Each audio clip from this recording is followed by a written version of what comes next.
Hello and नमस्ते सबैजनालाई मेरो मिनी ब्लगमा स्वागत छ।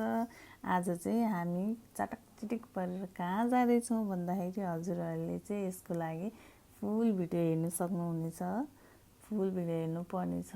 त्यसै गरेर हामी जाँदैछौँ आज स्विमिङ गर्नलाई। हेर्नुहोस् न कति गर्मी छ हेटौडामा, त्यो त हेटौडामा बस्नेहरूलाई मात्रै थाहा छ कतिको गर्मी छ हेटौडामा भनेर। त्यही भएर हामीले चाहिँ स्विम गर्नलाई प्लान गरेर गएको छौँ। अनि यता दिदीहरूले स्कुटी पनि पार्किङ गरिसक्नुभयो। यहाँ चाहिँ हाम्रो दिदी हुनुहुन्छ, जेठानी दिदी अघि नै आउनु भएको थियो र हामीले टिकट काटेर नि इन्ट्री गरिसक्यौँ स्विम गर्नको लागि। हामीले सबजना आफ्नो स्विम सुटमा रेडी भइसक्यौँ र फोटो भिडियो खिच्नलाई एकदम पुरै प्लानका साथ गरेर हामी एक्साइटमेन्ट भइरहेको स्विमिङ गर्नको लागि। र यहाँ हाम्रो दिदी एकदम इन्जोय गरिरहनु भएको छ भिडियो गरिदेऊ न भनेर।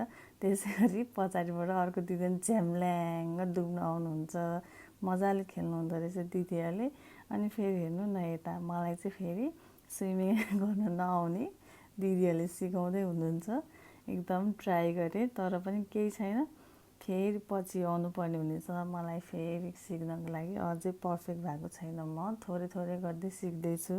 अनि त्यसै गरेर रमाइलो गरेर हामीले एकदम रमाइलोको साथ खेल्यौँ। अनि हामी फेरि घर जान लाग्ने बेला भयो। अनि त्यहाँबाट हामीले फेरि दिदीलाई बिदाबादी गरेर बाई बाई भन्दै हामी चाहिँ आफ्नो घरतर्फ लाग्यौँ। यति चाँडै किन भन्दाखेरि चाहिँ हामीले आफ्नो बच्चा छोडेर आएको थियौँ, त्यही भएर अलिक चाँडै जानुपर्ने भएर घरतर्फ लाग्यौँ र हामी घर पनि आइपुग्यौँ, देख्न सक्नुहुनेछ।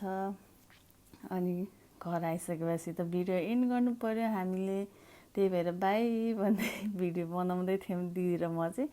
त्यसै गरेर माथिबाट फेरि हाम्रो बच्चाहरू मम्मुहरू आउनुभयो भनेर पुरा एक्साइटमेन्ट भएर हेरेर बसिरहेको रहेछ। त्यही भएर मैले भिडियो एन्ड गर्न सकिनँ, यिनीहरूको नि क्लिप लिएँ, हेर्न सक्नुहुनेछ। र अनि म माथि गएँ, मेरो फुच्ची चाहिँ एकदम एक्साइटेड भइरहेछ मामु देखेर। अनि यहाँ हजुरआमालाई छोडेर गएको थियौँ, त्यही भएर हो। देख्न सक्नुहुनेछ मामु भन्दै आउँदैछ। आजलाई यति नै, बाई, भोलि भेटौँला।